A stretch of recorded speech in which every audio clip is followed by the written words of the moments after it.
Hello बच्चों, मैं doctor Sachin एसडीसीपी college केवल भरतपुर के भूगोल विभाग में आपका पुनः एक बार हार्दिक अभिनंदन करता हूं। कल फाइनल क्लास में एशिया का भूगोल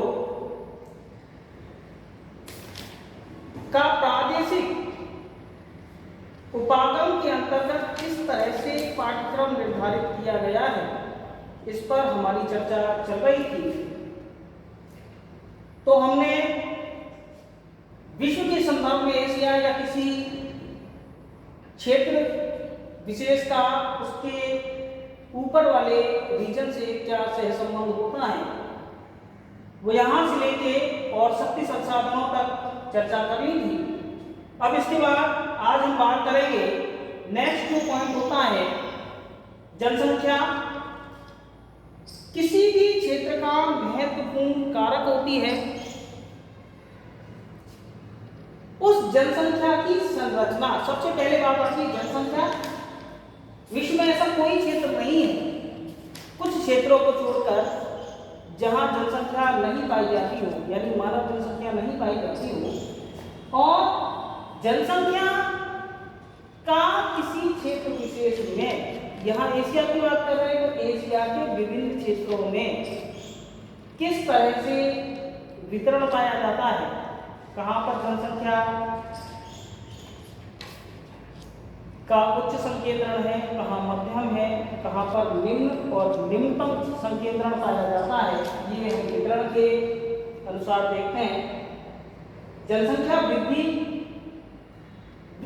वृद्धि पर क्षेत्र विशेष की प्रोडक्टिविटी यानी उत्पादन क्षमता और क्लाइमेट यानी जलवायु का सीधा प्रभाव होता है।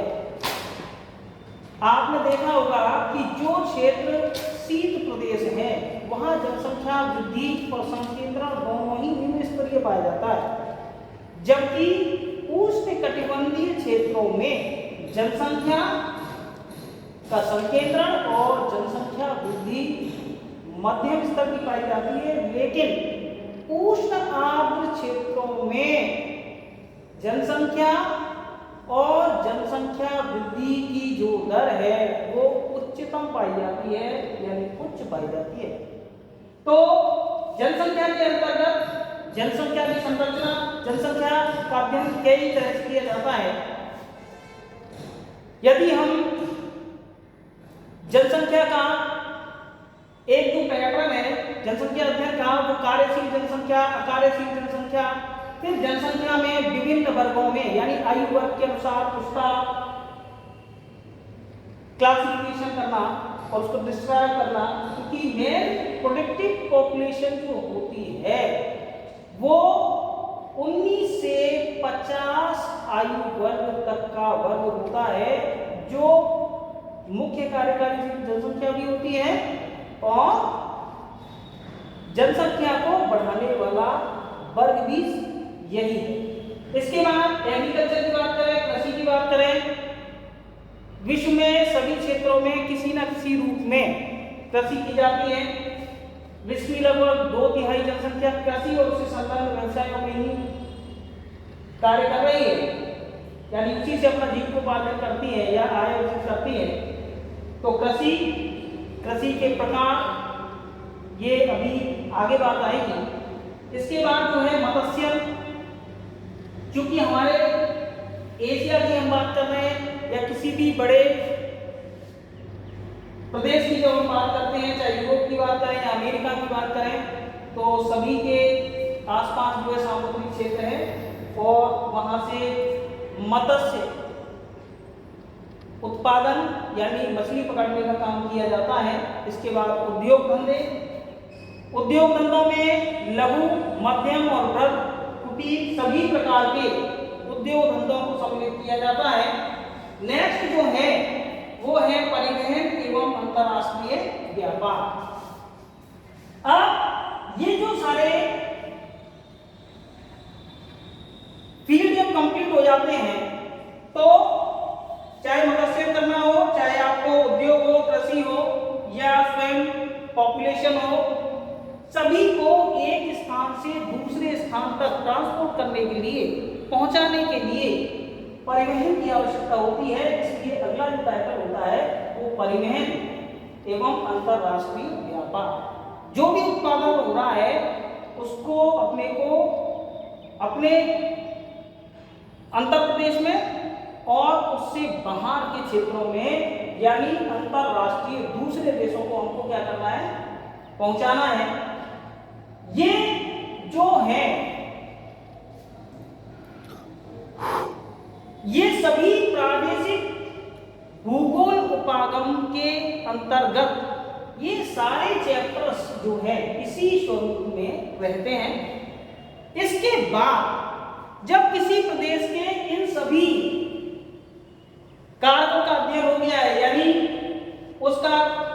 उसकी विषमय स्थिति क्या है या किस उससे बड़े क्षेत्र में स्थिति क्या है, धरातलीय स्वरूप क्या है, भूगर्भिक संरचना क्या है, अपवाद तंत्र क्या है, जलवायु क्या है, प्राकृतिक वनस्पति, मृदा संपदा, खनिज संसाधन, शक्ति संसाधन, जनसंख्या, कृषि, मत्स्य उद्योग, परिवहन और अंतरराष्ट्रीय व्यापार। उसके बाद उस क्षेत्र को के जो विभिन्न भाग हैं उनको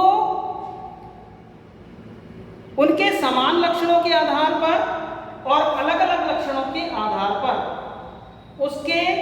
उसका पुनः छोटे प्रदेशों में सीमांकन किया जाता है, यानी उसके भी छोटे रीजन्स बनाए जाते हैं और जो लास्ट पार्ट होता है उसमें उनका अध्ययन किया जाता है। वैसे यहाँ एशिया के भूगोल में भी किया है। विश्व के भूगोल की बात करें तो वहाँ पे भी आप देख सकते हैं, राजस्थान के भूगोल में देख सकते हैं, उत्तर प्रदेश के भूगोल में, मध्य प्रदेश, केरला, उड़ीसा, किसी भी प्रदेश का कोई भी भूगोल हो, यूरोप का भूगोल हो, उत्तरी अमेरिका, दक्षिणी अमेरिका का भूगोल, अंत में उसके सभी भागों को जो समलक्षण रखते हैं उनको एक वर्ग में इस तरह से करके जो है सीमांकित किया जाता है और फिर उनका जो है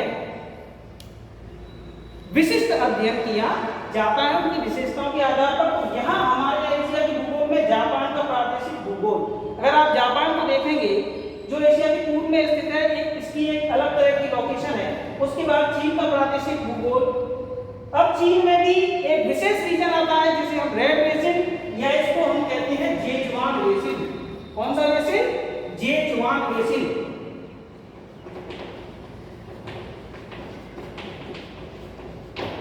इस बेसिन के बारे में ये कहावत है कि चीन में जो भी उत्पादित होता है वो रेड बेसिन या जेजुआन बेसिन में उत्पादित होता है। इसके बाद नेक्स्ट पाकिस्तान का प्राकृतिक प्रदेश और ईरान का प्राकृतिक प्रदेश। अब मैं 3 शब्दों में आपको कुछ बातें बिल्कुल क्लियर करना चाहूंगा। एक तो एशिया का जो भूगोल है, इसमें भूगोल में जो अध्ययन उपागम है उसके अंतर्गत प्रादेशिक उपागम में आता है। दूसरा, अब हम थोड़ा सा निर्धारित करते हैं कि इसमें हमारी 3 यूनिट्स होती हैं, यानी 3 इकाइयां होती हैं। तो पहली यूनिट में का सिलेबस क्या है, क्योंकि हम सिलेबस